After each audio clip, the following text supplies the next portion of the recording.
90-жылы келгенбиз, ошондон бери мусор жыктап олоктурабыз. Аны бизге түтүнү, ана чынын түтүнү бизди тажатат. Элди дагы ойлосун, бизде балдарыбыз бар, ар бизде 4-5 небере чөбөрөлөр бар.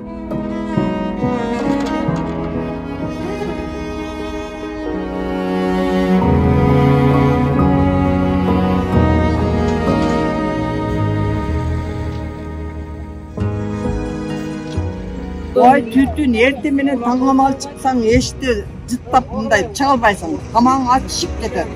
Түнү постоянно эшикти дымдап жатабыз. Эшикте отуруп чайпай иче албайбыз. Постоянно ушундай жерде.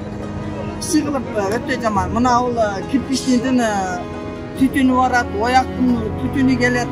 Айрыкча оякты өрттөгөндө эми чыдап болбойт.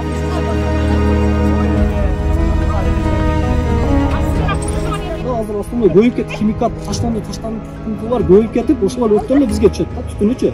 Кечинде түшөт, только кечинде. Анан ого чаласың, буга чаласың, буяка чыгасың, буяка чыгасың, кайнап жүрөт. Бирок жайдын күнү баягындай болбойт да. Себеп иштен чарчап келгенден кийин жүзүнүн астында биз дагы эл катары отуруп, эс алып, балдарыбызды эркелеп отурганга мүмкүнчүлүгүбүз жок да. Андан сырткары чымыл. Анан кийин мындай көчөдө иттер, немеси дагы жок, ээси жок, ошол жакта суу өзүн көйө берет. Денсаулык демел албай калабыз кээде, карындашым. Кээде демел албай калабыз. Биз эле эмес. Бүтүп жүргөн парандалар ham чыдай албайт.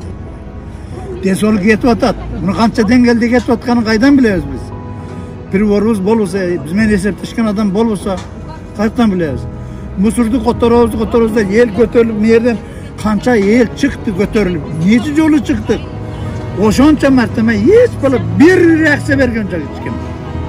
Ушинтип жашап атабыз биз бу жерде.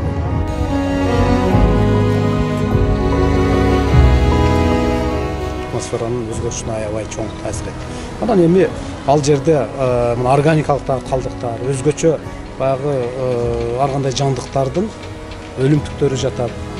Мүмкүн ал бир кутурма менен өлүп калган ит барды, мышык барды, башка ошолор деле жатпайбы? Алардын баягы бузулуп, биринчиден жит чыгаргандыгы, экинчиден ошол кыртышка ал жерде кыртышты бирөө басып жүрөт, ошол жерде бир нерсени кармап жүрүп, адамдарга жукпайт деген кепилдик жок.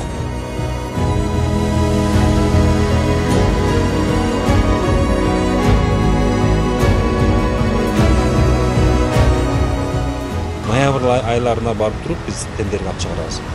Жалпы суммасы экөөнүкү биригип 9 миллион. 6 миллион евро бул жаңы полигон курганга, ал эми 3 миллион евро бул рекультация. Биз келгенден кийин документтерди көрөп иштештик. Себеби 2015-жылы булар келишип түзгөндө мэрия, ошол мезгилдеги мэрия бир пункт бар экен. Рекультацияны биз өзүбүз мэриянын каражат эсебибизден жасайбыз деген келишим кол коюп калган экен. Эберер ошого такып силер ушул 3 миллион рекультацияга акча тапкыла. Анан кийин биз 6 миллионду беребиз деген шарт койгондо. Анан биз кечээ күнү шарттык кеңешке ушунуп чыктык. Азыр ошол 3 миллионду алар колдоп беришти. Демек бүгүнкү күндө биз алардын талабын кардык. То есть 3 миллион таптык.